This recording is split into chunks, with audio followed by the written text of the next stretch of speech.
All right, good evening. Let's talk a little bit about your textbook and just make sure that everyone knows how to navigate the textbook. And then I want to talk a little bit about the textbook content. So to get to your textbook, this is different than maybe some of the other classes that you are used to. So I'm going to make it look like a student for just a second. So to access your textbook, you won't find it over here. You go to your modules, you click in modules, you will scroll down, and there is a module in here for students getting started, and there is a link to the ebook. So you will click that to open the ebook. Now I'm going to have to leave this so it'll open for me. And I know mine looks different than yours, but there's the single link to ebook. So I'm going to click that.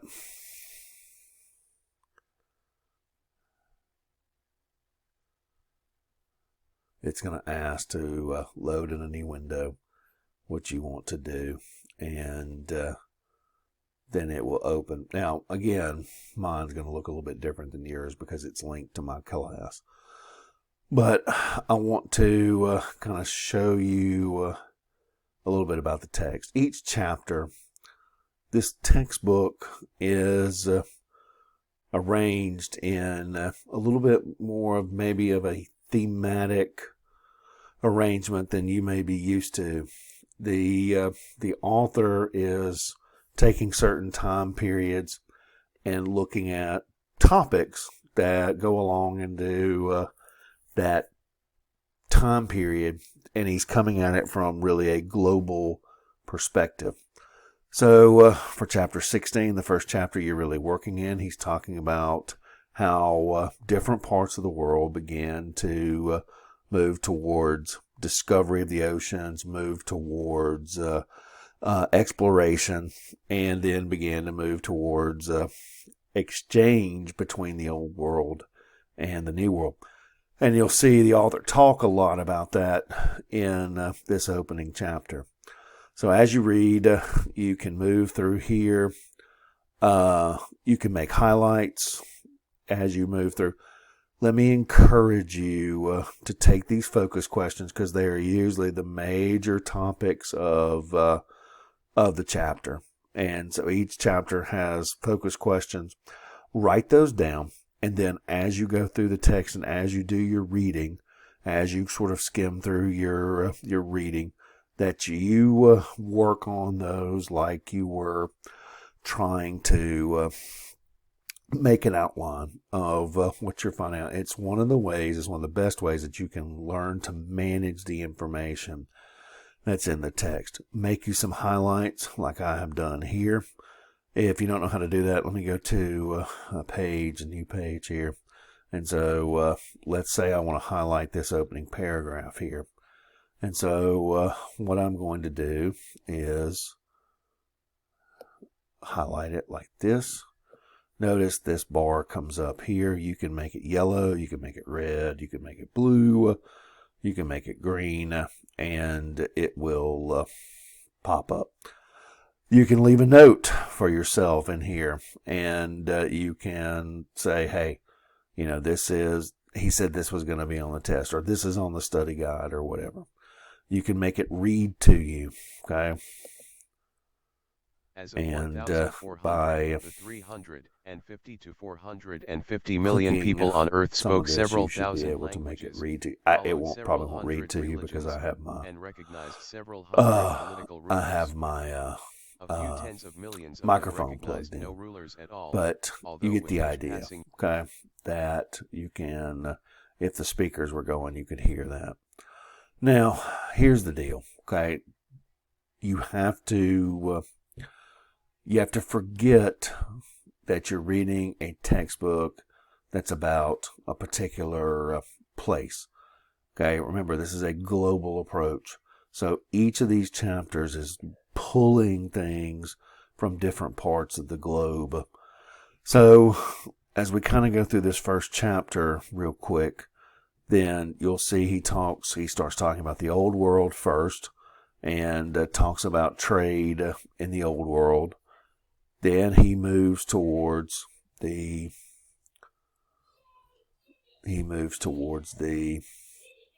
webs in the Americas, okay, and starts talking about how the webs in the Americas develop. So looking at the old world, he's looking at Africa and Asia and Europe. Then he flips over and he looks at what's going on here in North and South America, because they haven't interchanged, or they haven't interacted yet. So you can see he moves to Africa and talks about that. Okay. But eventually you're going to get to the point to where they're going to, because of Columbus, you're going to start seeing those two worlds begin to interact. Okay. He talks about some technology here, and about some how we learn to use the ocean currents and the prevailing winds. Okay. How in China, the Chinese voyages during the Ming Dynasty were some of the first real voyages of exploration. So he talks some about that. We all think that Columbus and the Portuguese or whatever are the first ones to really go out and explore, and that's not right. The Chinese during the Ming Dynasty were out exploring, trying to find other things. So about 100 years really before Columbus was ever out there. So you can read, and he will talk about the voyages of Jing He, and so you read about that there, and some of the expected voyages during that time period. So you can kind of see he's talking about these topics, but talking about them from a global perspective. So he's going to talk about the Chinese, then he's going to talk about the Europeans. So you're going to learn about the Portuguese, and you're going to learn about Columbus, okay? Because he is creating a web. If you notice the name of the chapter, or notice the name of the textbook, okay, he is trying to get you to understand how these things are connected. So think about a spider's web, okay? The spider's web at its outer fringes is very wide, but when you tug at it in the middle, those fibers are very, very strong, and they will pull everything together. And so that's what he's doing. He's tugging at these different webs, getting you to see how trade in Europe and in Africa and in Asia became so profitable that it is what drove the Europeans to begin to get out and explore. When they did, they're going to crash themselves into North and South America, and you're going to end up with the civilized part of the earth becoming a more global place. Okay. All right, so you'll read about Henry the Navigator. You'll read about the beginnings of the slave trade, which is going to be an integral part of this. All right, you're going to read about Columbus. So what I'm trying to get you guys to understand is the only way that you can manage a lot of this information is to go back to those focus questions and treat them like an index card. Get you a big index card if you want to. And then try to figure out the answers based on your reading of what these little fibers are that he's tugging at. So, he's tugging at exploration. He's tugging at conquest. He's going to be tugging at the reasons for the slave trade, which is going to become labor shortages here, okay? So all of that is a part of what's going on. So, and you can see he starts talking about how and viewing these things as a web. Then he talks about this concept of biological globalization. One of the most important parts of this, and one of the most important things you're going to learn about, is the Columbian Exchange. And it's a big part of this chapter, that you're going to have a huge biological exchange that takes place between the old world and the new world. Animals, plants, and diseases, as you guys can see here, are going to be exchanged as the New World has to cope with the arrival of the Old World.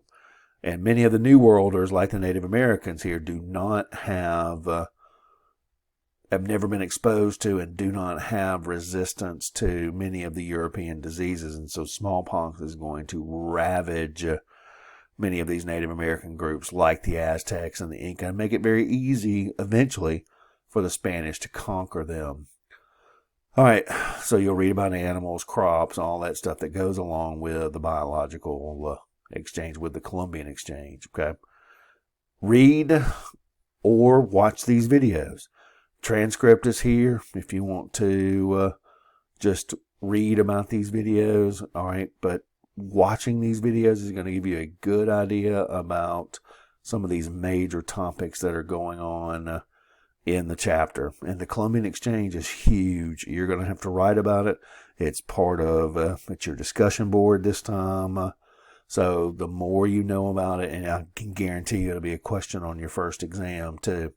And so you might as well sort of understand what it is now.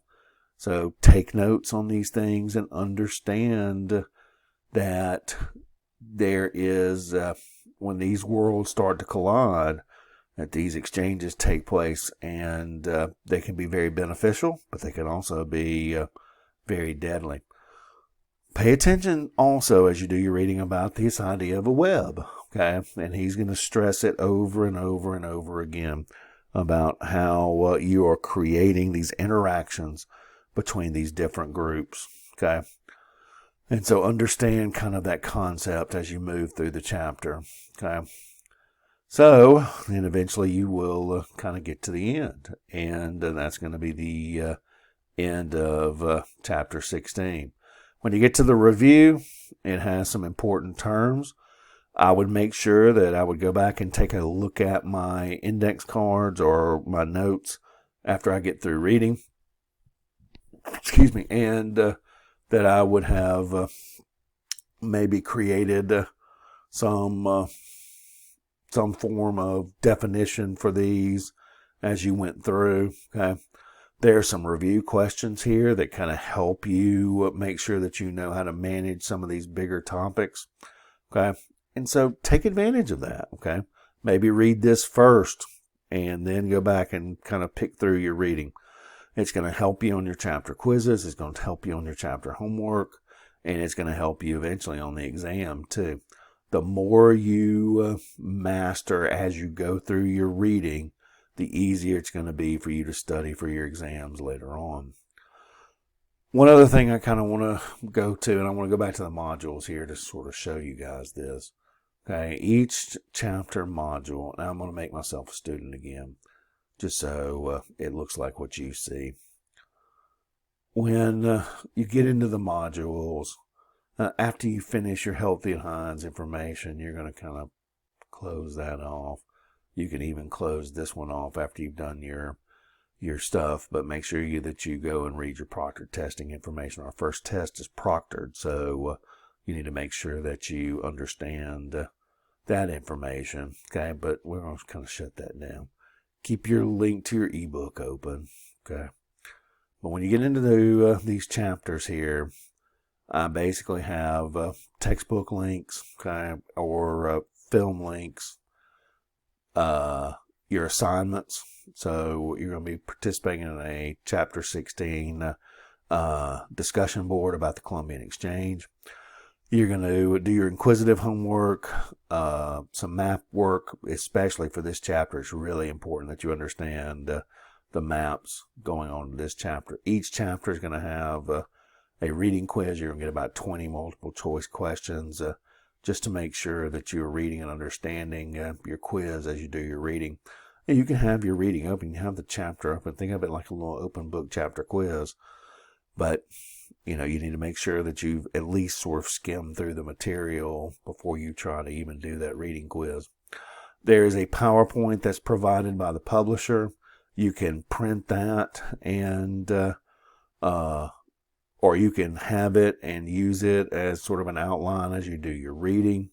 But it's there just for you. It's just for you. There is objectives, that's just the list of the chapter objectives. There's actually an outline of the chapter, and that can help you with your note taking as well. There's some flashcards that are available for you that can help you with your studying. And this video is going to kind of pop up down here too, okay?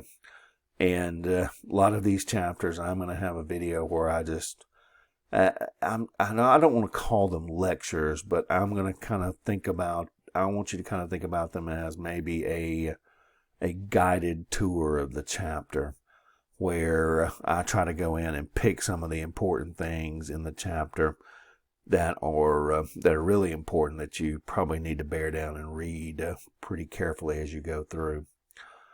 The sort of the other things that I can sort of give you to you're going to have to do a lot of this stuff on your own, and it comes at you fast. It's an 8-week class. And I know that sometimes people think, I can take an 8-week class and I only have to do half the work. No. If you take an 8-week class, you're doing twice the work, essentially, in the same time. So it comes at you fast. I set my class up to sort of give you a couple of days in between, rather than bomb you on the weekend.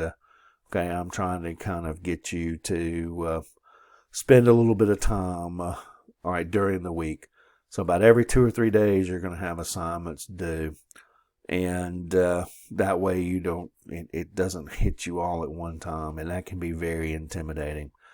So I want you to kind of understand that you've got to give yourself 15, 20, 30 minutes, every couple of days to sit down and do your reading and do your homework. And if you can give yourself that 30, 45 minutes to get that done, and you stay up on your homework, I can guarantee you your choices or your chances of doing well in this class are going to go way up. All right, there's one or two things that I want to kind of remind you about, okay? And I think that I'm going to go ahead and close this video out, and I'm going to put another one up about some of these tips and some of these reminders. So just look for that as well. All right. Good luck this semester.